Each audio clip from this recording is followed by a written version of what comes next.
जुम्मा मुबारक बोलो, जुम्मा मुबारक, जुम्मा मुबारक, जुम्मा मुबारक। आज तो आप भी करेगा आंटू को। आप जुम्मा मुबारक, जुम्मा मुबारक, जुम्मा मुबारक। किसी किसी किसी किसी का आंटू को किसी को और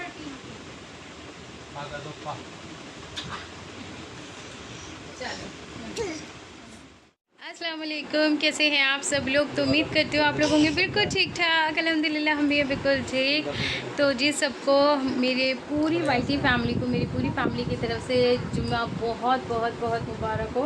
रमज़ानों का दूसरा जुम्मा है ना गप्पू। Hi guys. तो अभी आप लोगों ने देखा था आसिफ जी ने भी जुम्मा मुबारक बोला। अभी सबको बोलेंगे आसिफ जी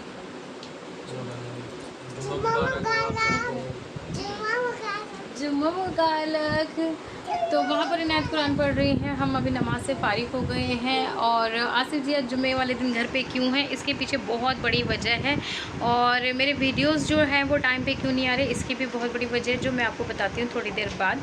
जब तक मैं ज़रा इनको सी ऑफ कर दूँ। ये जा रहे हैं ज़रा काम से बाहर, हॉस्पिटल जा रहे हैं। तो मैं ज़रा इनसे बातचीत, नानू जी को लेके हॉस्पिटल जा रहे हैं।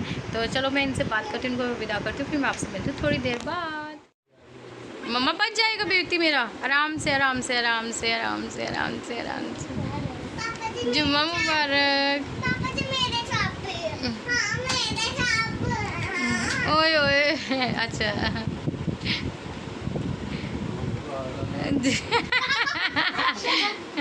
तीन बार मिलते हैं अल्फो, 3 बार मिलते हैं। अब किसी करो, अब पापा भी करेंगे ऐसे।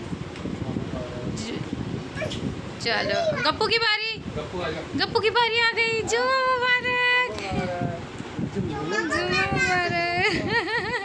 पा कर दो, खालू जी को किसी कर दो। ओले बाबा, जीते रहो, अल्लाह पाक खूब नसीब अच्छा करे, अच्छे अच्छे काम कर लो। मिर्ची, हाय गाइस, हाय गाइस। अच्छा अच्छा, एक मिनट चुप हो जाओ।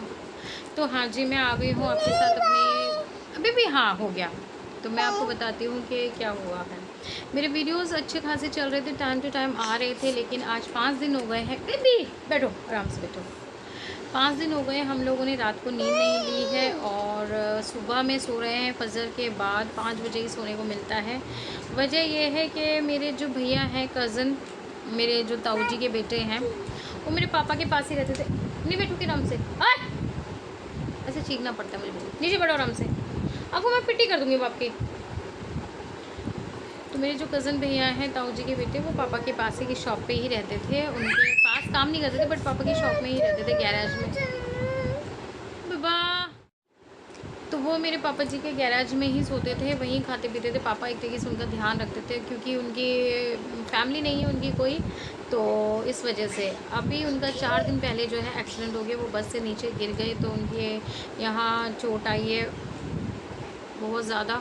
और जो उनकी हिप की हड्डी है ना, वो टूट गई है। तो 3-4 दिन से रोज़ हॉस्पिटल लेके जा रहे हैं। तो हॉस्पिटल वाले जो है ना, उनको मना करते थे, उनका सीटी स्कैन करो और ये करो और वो करो, फॉर्मेलिटीज़ बहुत ज़्यादा कर रहे हैं, उनको नहीं ले रहे थे। फिर कल दोबारा से फिर लेके गए, दोबारा से उनको एडमिट कराया। तो अब उनको एडमिट करा रखा है हॉस्पिटल में। और इसी वजह से अब आसिफ जी और भैया सब लेके उनको जाते हैं। पापा ऑफिस से आते हैं, दुकान से आते हैं, आसिफ जी भी आते हैं अपने ऑफिस से, फिर उनको लेके हॉस्पिटल जाया जाता है, भागा दौड़ी करी जाती है। तो पता चला, मेरे को ना इतना गुस्सा आ रहा है ना अल्फिया, बाय गॉड, मन कर रहा है कि कूटे चली जाऊँ मैं तुमको। बच्चे ना इतना ज़्यादा दुखी कर लेंगे, कोई काम नहीं करने देते। तो फाइनली मैं आ गई हूँ आप लोगों से बात करने। सारी रेवड़ को मैंने भगा दिया है घर से बाहर। मैंने कहा भी जाओ मम्मी के यहाँ, कुछ काम नहीं करने देते। इनायत मेरा बहुत कहना मान लेती, बट अल्फिया अभी बहुत छोटी है, वो बहुत चंचल है, वो नहीं मानती कहना। तो मैं आपको बता रही थी कि उनको हॉस्पिटल लेके गए, तो रात को उनको एडमिट कराया। अब उनका ऑपरेशन होना है, तो ब्लड की ज़रूरत है।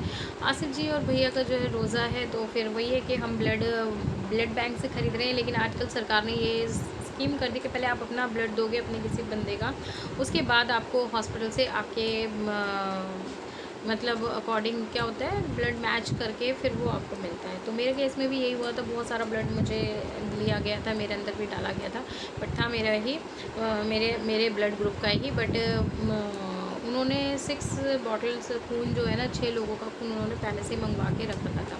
ऐसे ही अब भैया के केस में भी यही हो रहा है कि उनको ब्लड की ज़रूरत है, तो आसिफ जी वही इंतज़ाम कर रहे हैं, ब्लड बैंक भी भाग रहे हैं।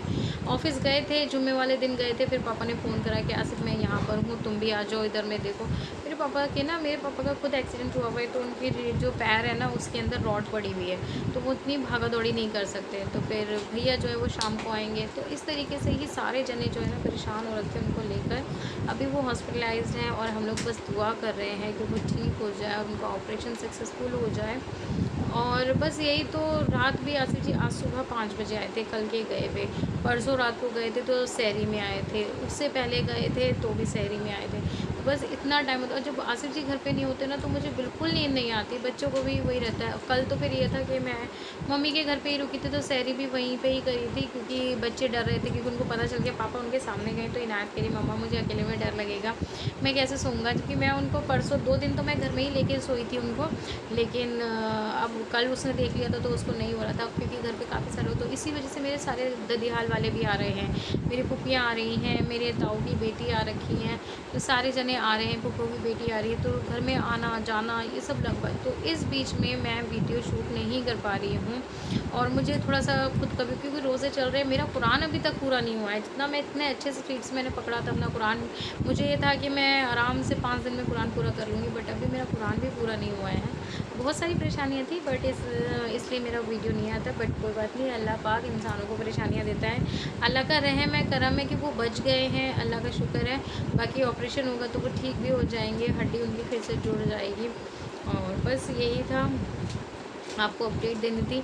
और उससे एक दिन पहले जो है हमारे आंटी रहती हैं ऊपर, रेंट पे आंटी रहती है, उनके बेटे का एक्सीडेंट हुआ था, तो उसकी भी यहाँ की हड्डी टूटी है। तो मैं और आसिफ जी उसको भी हॉस्पिटल देखने के लिए गए थे, तो वहाँ से भी हम लोग, मतलब आज हम लोगों को 6 दिन हो गए हैं रात को सोने को बिल्कुल भी नहीं मिला है, बिल्कुल भी नहीं। 6 दिन से हॉस्पिटल ही चल रहे हैं। मैं बस एक ही दिन हॉस्पिटल गई थी, बाकी दिन मैं नहीं गई थी, बाकी दिन सब गए। बस आप लोग दुआ कीजिएगा कि मेरे भैया जल्द से जल्द अच्छे हो जाए, उनको जल्द से जल्द उनका ऑपरेशन सक्सेसफुल हो जाए और सारी चीज़ें नॉर्मल हो जाएँ। मुझे शॉपिंग के लिए भी जाना है, बच्चों के कपड़े भी लाने हैं, सब कुछ करना है। बस एक तरीके से हम वहाँ से निकल आएँ तो फिर मैं कुछ करूँगी। और मुझे जाम मस्जिद भी जाना था, बट अभी सिचुएशन ऐसी चल रही है, कुछ कह नहीं सकते। तो कोई बात नहीं, अल्लाह पाक सब ठीक करेगा, आप सब दुआ कीजिएगा। और आज है रमज़ानों का दूसरा जुमा, तो मैंने सूट दिया था टेलर को, वो अभी मेरा सिल के नहीं आ पाया, तो इसलिए मुझे ये वाला सूट पहनना पड़ा। ये भी नया सा ही था, तो मैंने ये वाला पहन लिया। जो मेरा सूट है शायद में भी कल सिल कर आ जाएगा मेरे पास, तो मैं कल है निचला रोज़ा, तो शायद मैं कल वो पहनूँ। तो बस आज का यही था अपडेट। और आज की इफ्तारी में देखो, मैंने आज अपने फेवरेट वाले वड़े बनाने वाले, उड़द की दाल मैंने भिगो दी है, तो मैं उसमें बनाऊंगी उड़द के वड़े, और उसकी रेसिपी मैं आपके साथ शेयर करूंगी, तो बने रहिएगा मेरे साथ। अच्छा जी, तो अब टाइम हो गया शाम के, बज गए 5, और आज मैं बनाने जा रही हूँ डिनर में लौकी और चने की दाल। तो यहाँ पर मैंने लौकी काट दी है, थोड़ा सा चने की दाल को मैं बॉईल कर रही हूँ, फिर डालूँ। तो ये है मेरे उड़द की धुली हुई दाल, जिसको मैं मिक्सी में अच्छे से पीस लूँगी ग्राइंड करके, और फिर इसके मैं बड़े बनाऊँगी।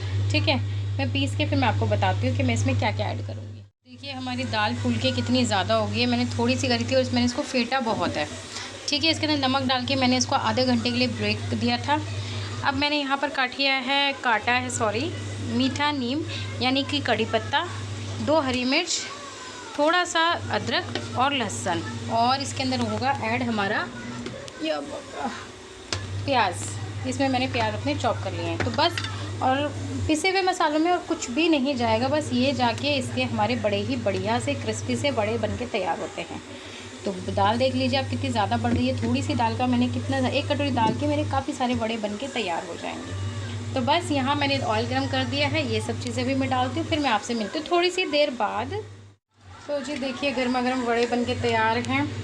कैसे डालने हैं मैं आपको बता देती हूँ। मैंने पहले भी सांभर बड़े की रेसिपी डाली थी, तो इसे आप सांभर के साथ भी खा सकते हैं। कुछ नहीं करना, ऐसे लेके बिस्मिल्लाहिर्रहमानिर्रहीम ऐसे छोड़ते जाना है तेल के अंदर। तेल आपका बहुत अच्छे से गर्म होना चाहिए, बस इस तरीके से इसे डालते जाइएगा, और कुछ भी नहीं करना। फिर जब ये सुनहरे कलर के हो जाएं तो इनको पलट के दबा दीजिएगा, तो ये अंदर से गांठें भी नहीं रहेंगी, इसके अंदर कच्चा पक्का भी नहीं रहेगा। ठीक है ना। बस एक कढ़ाई में मेरी जितनी जगह थी मैंने सारे इसके अंदर डाल दिए हैं। अब इसको अलट पलट करके सेक लीजिएगा। तो आ जाइए आप लोग भी आज का रोज़ा खोल लीजिए जुम्मे का।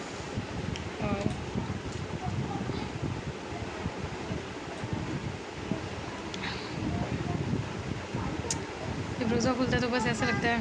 मम्मा मेरे पास है ये। हाँ बेटा, आपके लिए भी है। चलो पहले मैं रोज़ा खोल लेती हूँ, फिर आपसे बात करती हूँ। डायरेक्ट चलाओ चलाओ चलो चलो जल्दी चलाओ। अब हम करने जा रहे हैं डिनर। बेसिकली वैसे हम लोग डिनर नहीं करते हैं इफ्तार के बाद, बट जब मैं राइस बनाती हूँ तो फिर कर लेते हैं, क्योंकि राइस ये होता है कि हल्का फुल्का होता है, फिर 3 बजे भूख लग जाती है। तो बस उम्मीद करती हूँ आपको आज का व्लॉग पसंद आया होगा, छोटा सा बड़ा प्यारा सा। तो कैसा लगा ज़रूर कमेंट में बताइएगा, और अपनी दुआओं में हमें बहुत याद रखिएगा। हम तो आपके लिए दुआ करते हैं, आप भी हमारे हक़ में दुआ करिएगा। इंशाल्लाह नेक्स्ट व्लॉग में आप लोगों से मुलाकात होगी। तब तक अपना और अपनी फैमिली का बहुत सारा ध्यान रखिएगा।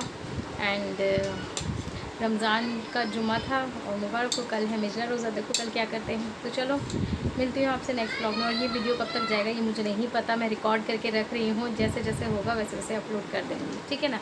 बाय बाय, अल्लाह हाफिज़।